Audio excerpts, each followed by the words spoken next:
Especial Eleições 2024. Jovem Pan e Portal SP Rio Mais. Jovem Pan, eleições 2024. A Jovem Pan, São José dos Campos, também o portal de notícias SP Rio Mais realizam neste segundo turno das eleições entrevistas com os candidatos às prefeituras de Taubaté e também de São José dos Campos. Hoje é a última entrevista. Hoje estamos recebendo aqui o candidato à prefeitura de São José dos Campos pelo PSD, Anderson Farias. A entrevista terá a duração de 30 minutos e começa a ser contado o tempo a partir de agora. Anderson, bom dia, seja bem-vindo ao Jornal da Manhã. A entrevista matina com você, que hoje é a última desse tempo agora das eleições do segundo turno, e você teve mais de 145 mil votos, ou seja, 39% do número de votos. Para você foi surpresa esse número, Anderson? Você esperava isso? Bom dia, Clemente. Bom dia, Giovana. Bom dia, Sênia, Eloy. Bom dia, Gabriel. Bom dia a todos que estão nos ouvindo da Jovem Pan. É uma votação expressiva. Assim, esperar a votação a gente quer ganhar, mas não sabe qual é o número de votos que você vai ter. Mas com certeza foi uma votação expressiva. Lógico que sempre me surpreende, e fui em primeiro colocado também para o segundo turno. Era uma sensação que eu tinha nas ruas, mas você tem as pesquisas, você tem a sensação, você tem realmente o dia que vale, que é o domingo, o dia da eleição, que é o voto, e depois às 17 horas, assim que se encerra a votação, é a apuração dos votos, né? Mas o que eu tenho só a agradecer, a todos que confiaram no primeiro turno para que eu fosse ao segundo turno já em primeiro colocado, com uma diferença de mais de 50 mil votos, do segundo colocado, e agora aí na reta final, agora nas horas finais, podemos dizer que são horas finais agora para domingo, agora dia 27 de outubro. Foram duas campanhas, do primeiro turno e agora do segundo turno. Então, tem que terminar hoje, inclusive, né? Amanhã ainda pode, né? Amanhã ainda pode, hoje termina a parte de imprensa, divulgação, isso. E amanhã ainda pode, as ruas, fazer, ou seja, você pedir o voto ainda juntamente ao seu eleitor. Qual foi a pior campanha na sua visão? Foi a do primeiro turno ou do segundo agora?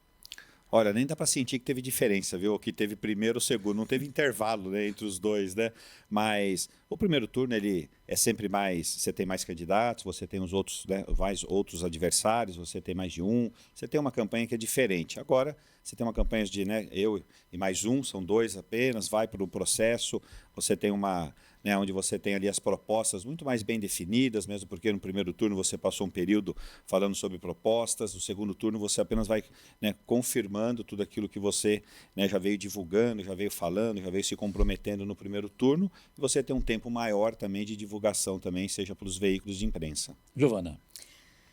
Anderson, você tem sido criticado pelo seu adversário, Dardo Cury, que concorre à prefeitura pelo PL, esteve aqui em entrevista na última quarta-feira, e ele disse que você não falou sobre a renovação do contrato do transporte coletivo por mais 2 anos, que foi assinado recentemente, que a prefeitura está devendo para o Instituto de Previdência do Servidor Municipal e que São José recebeu, sim, pessoas da Cracolândia.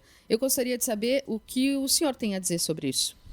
Olha, Giovana, o meu adversário, a cidade está um caos na cabeça dele. Talvez porque ele esteja fora, afastado da cidade há muito tempo, há mais de 10 anos afastado da cidade, e desconhece. Quando ele fala que eu assinei um contrato, o contrato venceu dia 21, foi prorrogado. Ele foi prorrogado por 2 anos, ele tem uma cláusula resolutiva que diz que ele será rescindido a qualquer momento assim que a licitação que está em andamento ficar pronta. Então, eu preciso ter um contrato em andamento, eu não posso ter uma operação de sistema na cidade sem contrato. Então, quer dizer, qual que é É normal, isso não tem absolutamente nenhuma normalidade. É uma prorrogação prevista em lei, prevista com lei municipal, prevista na lei federal, na lei de concessões, quer dizer, tudo totalmente correto. Eu tenho uma operação em dia, uma operação, aliás, em dia que eu preciso ter as regulamentações. Então, é por essa razão, não tem absolutamente nada, isso não atrapalha a licitação, isso não faz com que a licitação também não aconteça, muito pelo contrário, Eu vou fazer a licitação, em São José dos Campos vai ter um novo sistema de transporte público, muito mais moderno, eu sempre digo, a exemplo da linha verde, e seremos a primeira cidade do Brasil a termos ônibus 100% elétrico em toda a nossa frota e um modelo de transporte público que é de cidade de primeiro mundo. Isso eu vou fazer, com preço de tarifa justo. Se ele quer continuar colocando caminhões, que são chassis de caminhões com degrau, com carroceria de ônibus, isso é um problema dele, é proposta dele. Eu vou fazer um modelo diferente para São José dos Campos.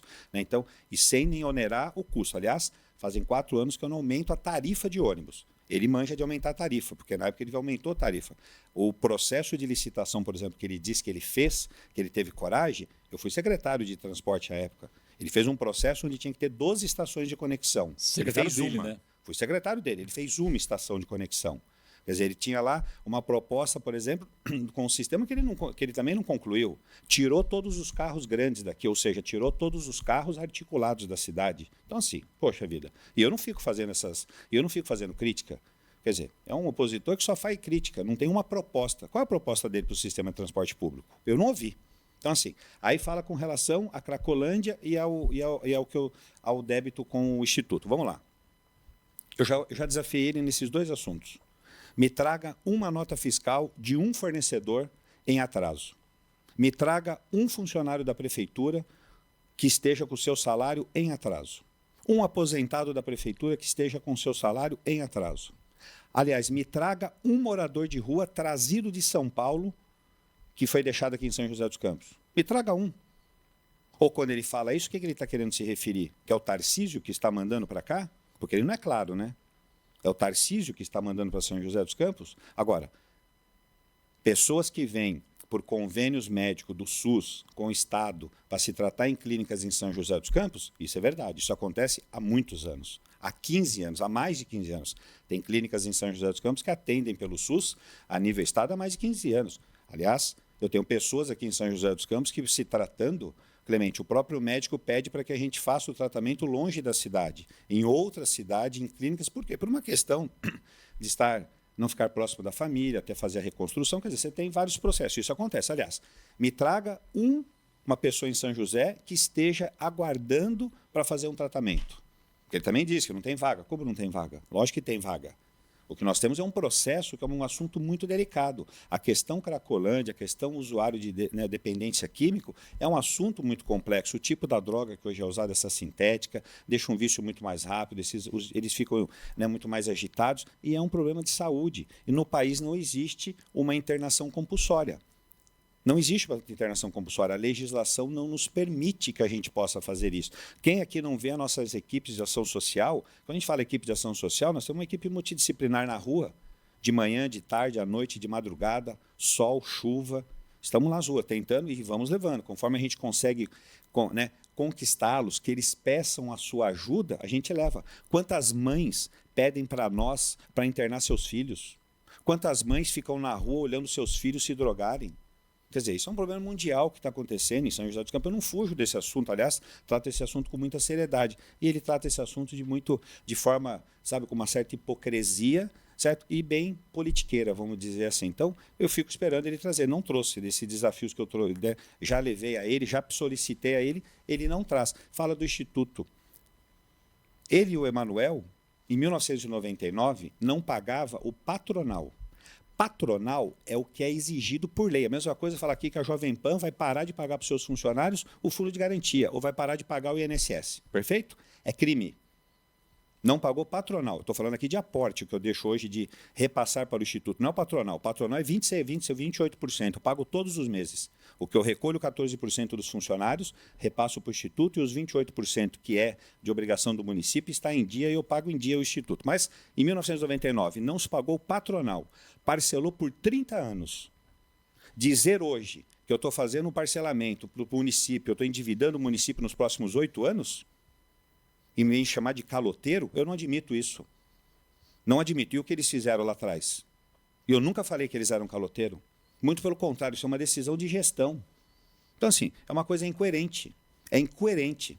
Faz uma coisa e diz outra. Esse é um grande problema da eleição. São pessoas que têm duas caras. Faz uma coisa e depois fala outra. Hoje usa dessa forma. Então, do Instituto, eu sou gestor público, mesmo porque na época não existia aporte. É um aporte, o que é aporte, para que o cidadão possa entender? O Instituto de Previdência hoje tem 1.944 bilhões depositado na conta, em dinheiro. 1.944 bilhões. Aliás, quase 2 bi. Isso, quase 2 bi. De patrimônio, ele tem quase 3 bilhões. Dinheiro na conta. Esse dinheiro está aplicado. Se esse dinheiro render este mês 50 milhões de reais e a despesa do Instituto for de 60 milhões de reais, os 10 milhões o município tem que aportar, entendeu? Ele recebe seus 28%, ele tem que aportar. Eu posso fazer aportar mês a mês ou eu posso deixar fechar o ano e aportar. Se o dinheiro não está tendo a rentabilidade para pagar a própria despesa, por que eu vou pegar dinheiro público, o seu dinheiro, o dinheiro dos impostos e vou colocar no Instituto? Se eu posso parcelar esse valor e esse parcelamento é vantajoso para o município com relação aos recursos financeiros e é vantajoso para o Instituto. Porque ele também vai receber esse recurso a longo prazo, né, pelos próximos 8 anos, 10 anos. Esse foi o meu parcelamento. Não fiz parcelamento de 30 anos. Esse parcelamento feito em 1999, eu quitei esse parcelamento em 2022. Pagamos 9 milhões. E quando eu falo eu, não sou eu sou gestor do dinheiro público. Somos nós que pagamos. O dinheiro é público. Pagamos 9 milhões para quitar esse empréstimo de 30 anos, que venceria de 2029. Quer dizer, então, ele pode parcelar para a cidade por 30 anos em débitos não pagos obrigatórios, trabalhistas. Aliás, na época, diminuiu de 26% a contribuição do município para 10%. Qual foi o tamanho desse buraco? Nem fiz essa conta, mas posso dizer aqui que são milhões. Na época, ele parcelou 11 milhões de reais em 1999. Estou dando um exemplo de um que até de agora, até 2029, venceria. Eu antecipei o pagamento, até porque o Ministério da Previdência deu condições para se quitar. Quitando com taxa de juros menor, o município com recursos, e assim paguei. Se no mês e tem uma condição e a taxa de juros está boa, eu vou lá e pago à vista. Não tem problema algum. Aliás, eu faço gestão do recurso público do município, né? E isso não quer dizer que o município está quebrado. Então, quer dizer, vem com essa falácia, vem, quer dizer, com essa, né, trazendo esse terrorismo para a cidade. E isso me deixa até decepcionado, porque é uma pessoa que sabe, conhece, sabe como funciona. Entendeu? Sabe como que funciona? Que eu digo o seguinte, tem que ter empenho, tem que ter despesa, você tem que ser gestor. Se for por essa conta, então, o empréstimo do BID. E o empréstimo do BID que foi feito? Ele fez financiamento, por exemplo, o CURI para fazer obras na cidade. Com uma taxa de juros na época baixa, mas e o dólar? O dólar na época era 1,90, hoje o dólar está quase R$6. Eu estou pagando essa prestação, isso é justo? Eu nunca falei isso. Aliás, nesses últimos 8 anos, só para deixar claro, nós pagamos 680 milhões de reais de dívidas de governos anteriores. REC é uma empresa que se instalou em São José dos Campos em 1995. Foi cassado o alvará dela. Eu estou pagando 68 milhões. Somos nós, sempre repetindo. Estamos pagando 68 milhões. 24 anos depois, 30 anos depois. CETEP, o anel viário que nós andamos hoje, desapropriado em 1996. Os governos só empurraram. Foram empurrando juridicamente 89 milhões. Já paguei 48 milhões. Entendeu? Sim, estás pagando. 2017 nós assumimos a prefeitura com quanto de dívida? 326 milhões de dívidas.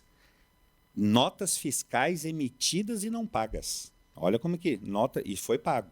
Então, assim, hoje no caixa da prefeitura, hoje não, ontem, quinta-feira, hoje não, porque hoje eu não sei o saldo da prefeitura. Ontem, 272 milhões na conta da prefeitura. Desconhece a cidade. Ela está muito longe das questões das informações da cidade. Que, aliás, essas informações estão em sites, tá? São tudo informações públicas também. Tem que chamar o Gabriel também. Antes, Gabriel, só para concluir aqui, o que me estranha muito, Anderson, é você ter participado dos governos deles e, de repente, essa disputa acirrada. Por que isso? Também não dá para eles, né? O que eu mudei? O que eu mudei? Será que é porque eu tive uma oportunidade? Sou prefeito e não queriam? Será que é porque eles deixaram de mandar? Será que? Não sei. Eu também não sei explicar, Clemente. E olha, e todas as oportunidades que foram me dadas, eu trabalhei com o Emanuel e com o Cury. Aliás, eu tenho gratidão sobre isso.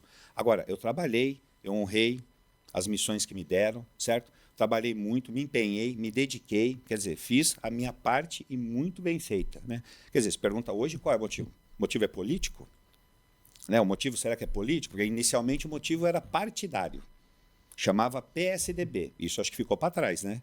Porque eles mesmos não cumpriram nada. O que disseram que eles iam reconstruir o PSDB, saíram do PSDB, quer dizer, tem toda a situação. O que eu percebo é que tudo isso começou lá com o João Dória. Pandemia. Aliás, ele como deputado ficou trabalhando de home office. Na pandemia eu fiquei na rua. Eu e o Felício, aliás, eu não. Eu, Felício, todos os professores de São José dos Campos, todos os profissionais da área médica, todos os professores de educação física, quer dizer, todos os servidores de São José dos Campos foram para as ruas. E lá tinha uma defesa com o João Dória. Eu não. E internamente no partido, eu era presidente do PSDB, eu me posicionei contra João Dória. Teve gente que não. E depois teve as questões de eleições majoritárias, que foi um outro posicionamentos que nós tivemos contrário, né? Que hoje parece que se arrependeu. Quer dizer, eu vejo ele toda hora se explicando de coisas que ele próprio fez. Quem chamou a região norte de Pirambeira foi ele, não fui eu. Quem faz críticas duras ao presidente Bolsonaro foi ele, não fui eu. Fica toda hora se explicando das suas próprias atitudes. Quem falou que não sairia do partido, ficou bronqueado comigo e com o Felício, foi ele. Depois saiu do partido, tem que se explicar. Então, assim, não, tem que perguntar para ele quais são as razões, né? Gabriel Duarte, da SP Rio Mais. Sua pergunta, por gentileza. Muito prazer, Anderson. O novo bairro no terreno das Vaquinhas, o Parque Una, preocupa os moradores da região oeste porque eles temem que o trânsito fique saturado e a Ponte Estaiada, que já é uma obra bastante contestada, tenha ainda menos efeito. Como evitar isso? Um contrassenso, né? Se hoje falam que a Ponte Estaiada ela é pouco utilizada, então se tiver mais um bairro, ela vai ser bem utilizada. Então está um contrassenso nessa situação. Mas, tirando isso, não é a Ponte Estaiada que vai resolver só o problema sozinha aqui da região. Primeiro, o sistema viário que é projetado para esse Parque Una é um sistema viário muito mais amplo do que comparado com Aquários, né? Eu digo Aquários, parte bairro. Cassiano Ricardo será duplicada, a Via Oeste será duplicada, né? O acesso da João Batista Ortiz, que é a via que liga ali do Tori até a Via Oeste também, ele sofre também alterações. Nós temos aí a continuação das obras que já estão em obras, que é da Via Oeste, que chega até Jacareí. Então você tem várias outras obras, né? O segundo acesso do Urbanova, por exemplo, ele vai tirar uma concentração que existe hoje na rotatória do Termas. Hoje concentra 100% do Urbanova no Termas. Com o Parque Una também vai se utilizar dessa rotatória, porém o Urbanova terá um segundo acesso, então isso também vai, né, você vai equilibrando. Então são várias outras obras também que serão realizadas, né, ao entorno. E obras essas, na sua grande maioria, que serão realizadas de contrapartida pelo próprio Parque Una, no caso que é esse loteamento. Então, todas essas questões, seja do sistema viário, seja das questões de água, esgoto, drenagem, né, tudo isso é feito obras, né, obras de compensação, obras de infraestrutura, para que não tenha impacto nenhum hoje com relação ao bairro do Aquários. Muito pelo contrário, que tenha impacto de forma positiva, ou seja, para que a gente possa melhorar. Quer dizer, é um loteamento que foi pensado e até com uma legislação muito própria, né? Aqui a lei de zoneamento é muito própria dessa área, até já levando em conta todas essas características que nós já sabemos que hoje é um problema.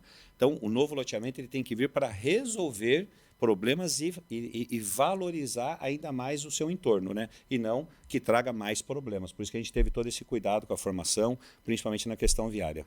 Anderson, a sua pergunta sobre Pirambeira, né? E, inclusive de investimentos na Zona Norte, está acontecendo? Quando se fala em Pirambeira, quando se fala também ali nos bairros ali da região de São José dos Campos, ali do Morumbi, do Pacaembu, Campos do Jordão, por exemplo, é plano? Como é que funciona isso? Como é que você responde a esse questionamento? Olha, a Zona Norte tem suas características, né? Como a Zona Leste tem suas características, a Zona Sul, né, tem as suas características, São José dos Campos tem esses diferenciais, né? A gente tem o distrito de São Francisco Xavier, seremos a primeira cidade do Brasil a termos 2 planos diretor.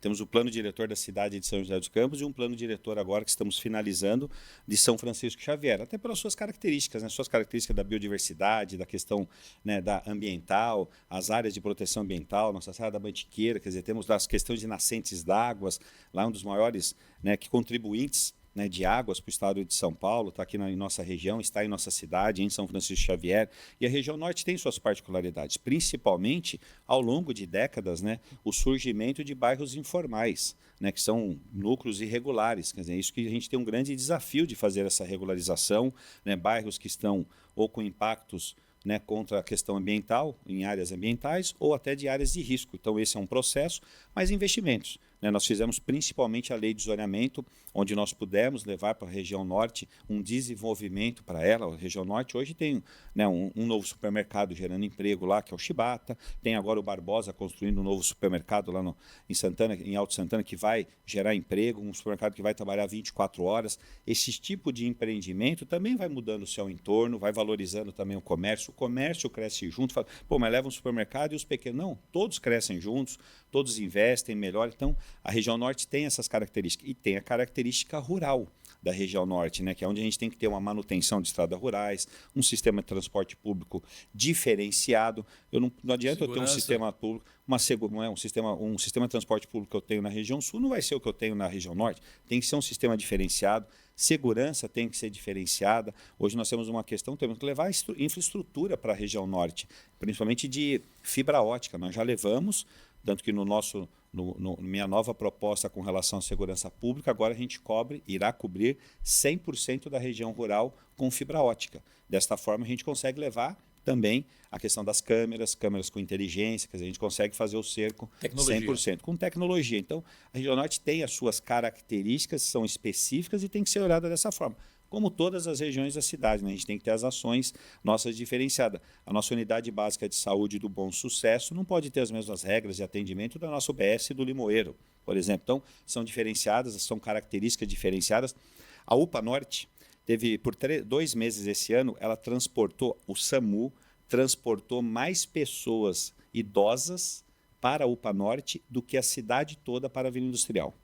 Olha como que é uma característica que a região norte tem, por exemplo, de pessoas, né, tem que ser olhado com carinho, mais idosas. Então você tem que ter um olhar diferenciado. E assim, hoje em São José dos Campos a gente tem que tratar dessa forma, né, não, né, de forma regionalizada, micro-região, quer dizer, para que a gente possa desenvolver. Isso eu estou dizendo em todas as áreas.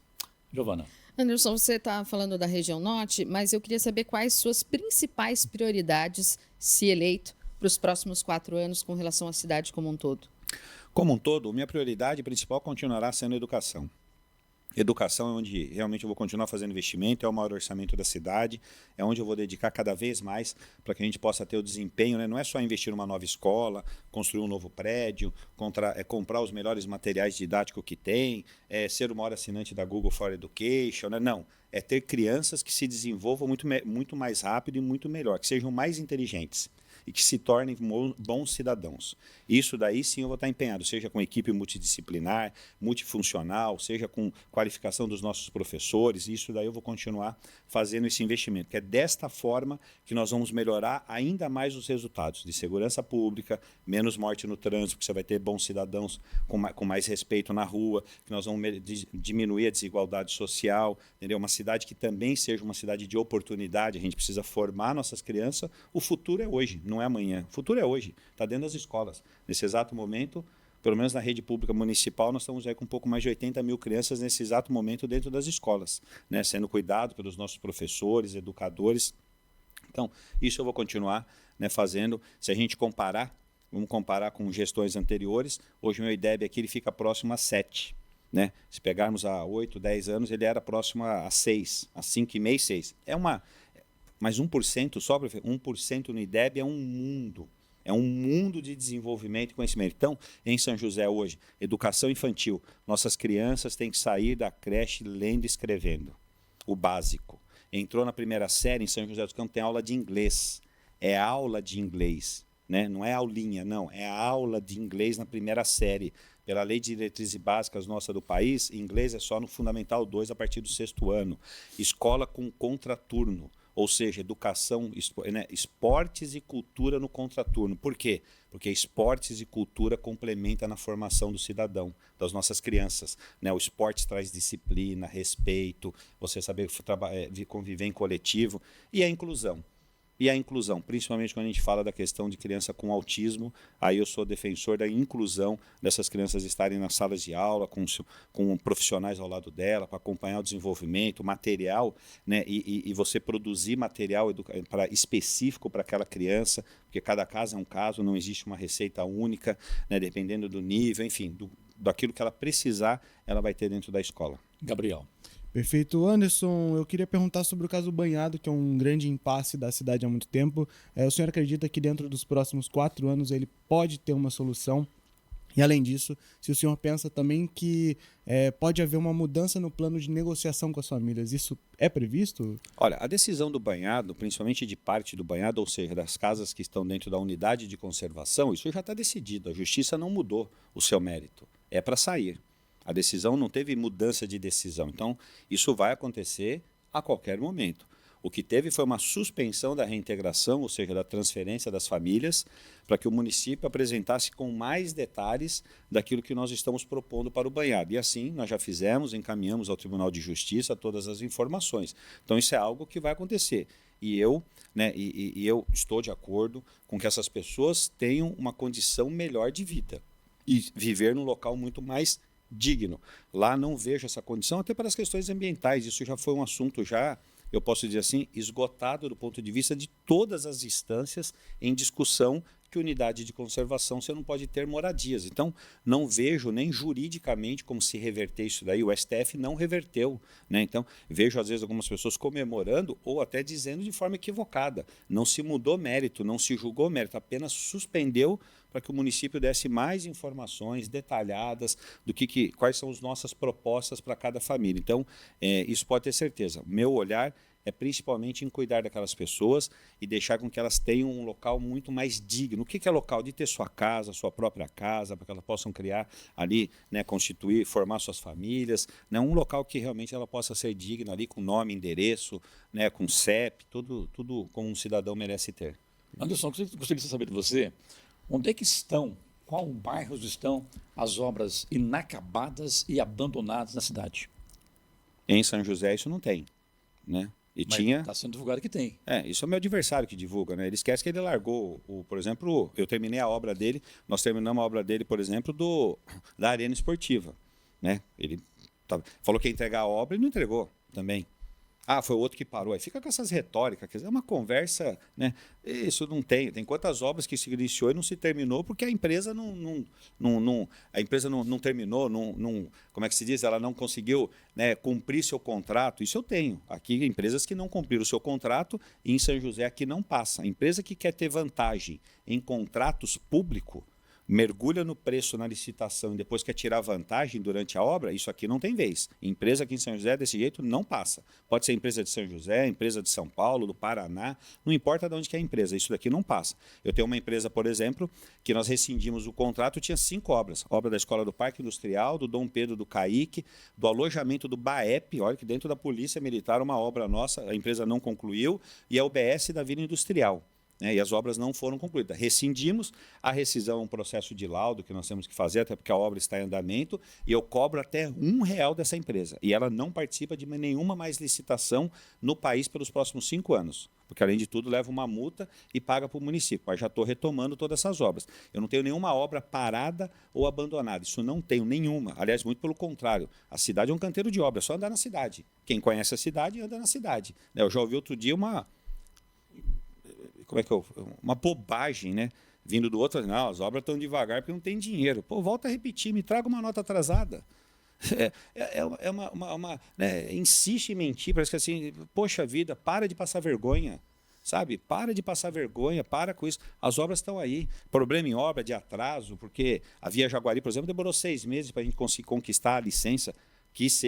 Aliás, a Via Jaguari foi um case nosso que fez com que a gente mudasse e criasse uma agência ambiental. Somos a primeira cidade do Brasil, aliás, nós e mais 9 cidades aqui da região, temos um consórcio que aprova loteamentos privados e loteamentos, né, obras privadas, aliás, e obras públicas, através da agência ambiental, substituindo a CETESB.